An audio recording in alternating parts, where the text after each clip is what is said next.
ingin eh, ingin menikmati suasana di Sungai Are yang katanya waktu itu terkenal sekali. Tidak ada surga di dunia ini seindah Sungai Are, begitu. Kami di sana menikmati pagi yang pada waktu itu sangat cerah, begitu. Namun ternyata takdir, itulah yang kemudian saya katakan bahwa takdir adalah milik Sang Pencipta. Bahwa pada waktu itu saya masih mengantar Ariel ke pinggir sungai. Saya kemudian katakan pada Ariel, Mama ikut ya untuk nyebur ke air, kita berenang sama-sama. Dia katakan, jangan Mama, biar Ariel dulu, Mama tunggu saja di sana sampai 3 kali. Dia katakan begitu. Kemudian saya katakan, ya sudah kalau gitu kita berdoa dulu. Semua prosedur kami lakukan. Kita berdoa dulu, kita kemudian pemanasan dulu dan lain sebagainya. Saya katakan bismillah, nanti kita ketemu ya di sana. Semua kita lakukan, semua ceria pada saat itu.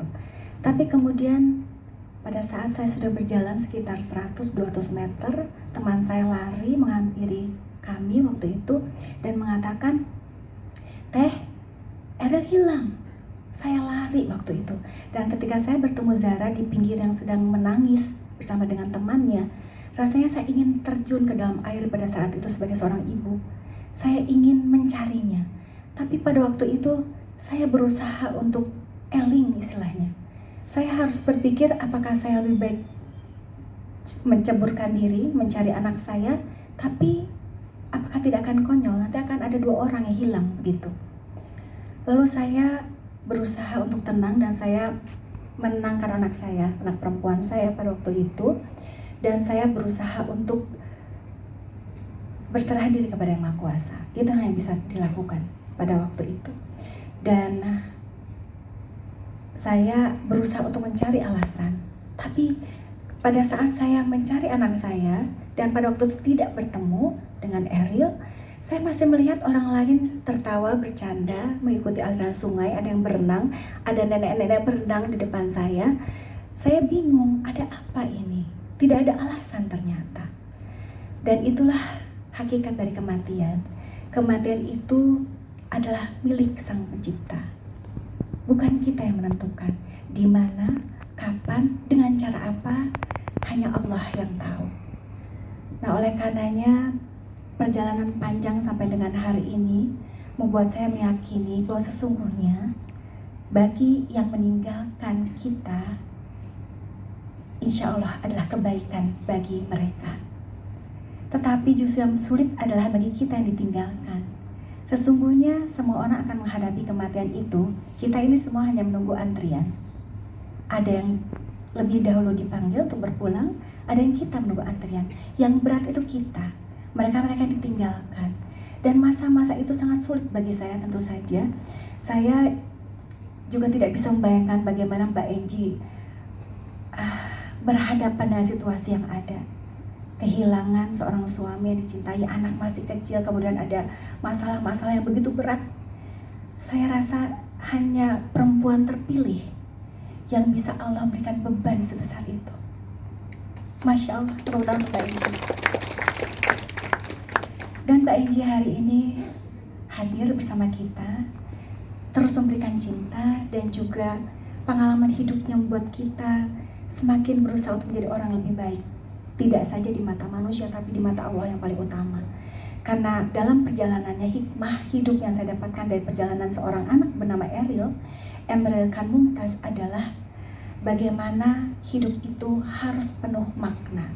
Tidak boleh disia-siakan. Tidak ada. Pada saat Ariel masuk ke dalam air, dia lepaskan semua yang dia pakai. Dia hanya menggunakan celana pendek dan kaos untuk menutup auratnya.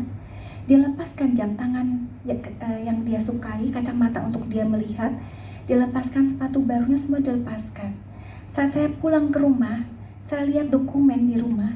Itu di dalamnya itu ada prestasi-prestasinya, ada semua capaian-capaiannya, tidak ada artinya. Maka jabatan apapun, dalam bentuk apapun, termasuk apakah pendidikannya sampai profesor dan lain sebagainya, tidak ada yang menanyakan itu.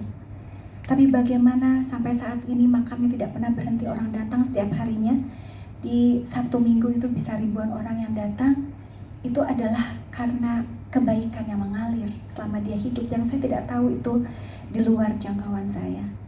Dan itulah Allah yang menentukan itu semua. Dan hari ini dengan lagu Mengenangmu, saya merasa bahwa lagu ini adalah lagu yang tepat bagi semua orang. Karena semua orang pasti pernah merasa kehilangan. Ada yang kehilangan kakek neneknya mungkin, ada yang kehilangan ayah ibunya, atau mungkin pasangan hidupnya, ataupun anak, keluarga, dan lain sebagainya. Maka saya bersyukur akhirnya lagu ini juga bisa hadir di tengah-tengah kita, terutama karena lagu ini juga akan dinyanyikan oleh seorang Baby Romeo. Tepuk tangan. Mas Baby ini salah satu penyanyi favorit saya, lagu kenangan terindah sepanjang masa, dan saya kira ketika lagu ini dinyanyikan oleh seorang Baby Romeo, ini akan menggema tidak saja di seluruh Indonesia, tapi juga menembus wilayah-wilayah lain di dunia. Sukses untuk lagu ini, Teh, terutama jadikan ini menjadi hikmah bagi semuanya. Kita harus bangkit bersama-sama, kita harus hadirkan kebaikan setelahnya. Hikmah itu yang harus kita dorong terus dari hadirnya lagu yang indah ini. Terima kasih sekali lagi, dan salam sayang dari Kang Ridwan Kamil. Doa untuk kesuksesan dari lagu ini. Terima kasih. Wassalamualaikum warahmatullahi wabarakatuh.